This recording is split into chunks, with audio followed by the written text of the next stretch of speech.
ఇక బీఆర్ఎస్ రాజకీయ రగడ కాళేశ్వరం వరకు వచ్చిందన్నారు ఎమ్మెల్సీ అద్దంకి దయాకర్.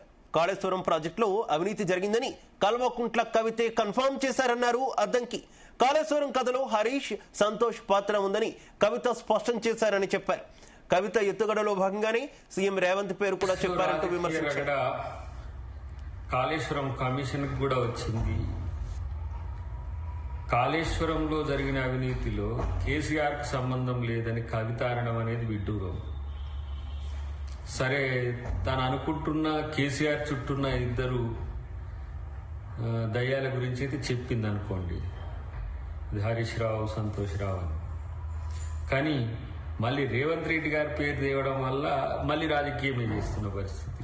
మరి ఈ సందర్భంగా ఏం జరిగింది ఈ గ్యాప్లో అనే విషయాలు చూసుకోవాల్సిన అవసరం ఉంది. ఎందుకంటే కేసీఆర్ తర్వాత ఉన్న ఈ ముగ్గురులో పదవుల పందేరంలో ఏదో అలజడి, అడ్డంకులు వస్తున్న మాట మనకు అర్థమవుతున్నది. ఇక్కడ మొన్నటిదానిక టార్గెట్ కేటీఆర్ గా నడిచిన చర్చ కాస్త ఇప్పుడు మళ్ళీ హరీష్ రావు వైపు మళ్ళడం వెనుక ఉన్న ఉద్దేశం ఏంటి, దాంట్లో సంతోష్ రావును కలపడం వెనుక ఉన్న కారణాలు ఏంటి అనే విషయాలు పక్కన పెడితే, మొత్తానికి కాళేశ్వరం కథలో హరీష్ రావు పాత్ర, సంతోష్ రావు పాత్రను ఆమె కన్ఫర్మ్ చేసింది.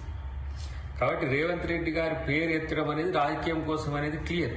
దాంట్లో మనం పెద్దగా చర్చించుకోవాల్సిన అవసరం కూడా లేదు. ఎందుకంటే వాళ్ళిద్దరి పేర్లు చెప్పినందుకైనా రేవంత్ రెడ్డి గారి పేరు చెప్పడం వల్ల ఈ అంశాన్ని పెనెట్రేట్ చేసుకోవడానికి ఉపయోగపడుతుంది తప్పితే మరొక దానికి పనికిరావు.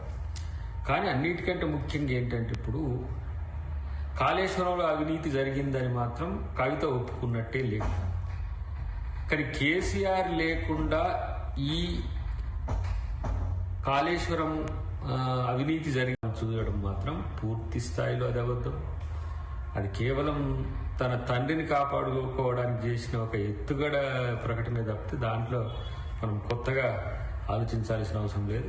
ఏది ఏమైనా సిబిఐకి అప్పచెప్పినాం కదా.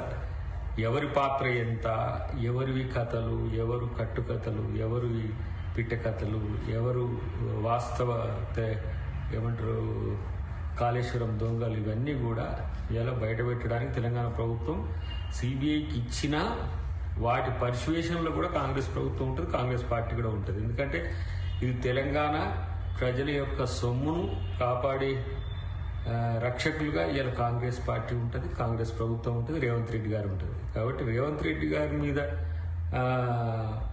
ఆరోపణలు చేయడం ద్వారా సెన్సేషన్ మాత్రమే తప్పితే దాంట్లో ఎవరు కూడా దాన్ని పట్టించుకోరు, నమ్మరు. ఒక్కొక్కరు ఒక ఆయన బాంబులు పెట్టిండ్రు అన్నట్టే, లేకపోతే ఇంకొక ఆయన ఏదో సంఘ విద్రోహ చర్యలు అక్కడ పనిచేసినాయి అన్నట్టు. కానీ ఇలా రేవంత్ రెడ్డి గారు కూడా వాళ్ళ వెనుక ఉందని చెప్పడం అనేది కేవలం సెన్సేషన్ కొరకు చేసిన స్టేట్మెంట్ గానే కాంగ్రెస్ పార్టీ చూస్తుంది.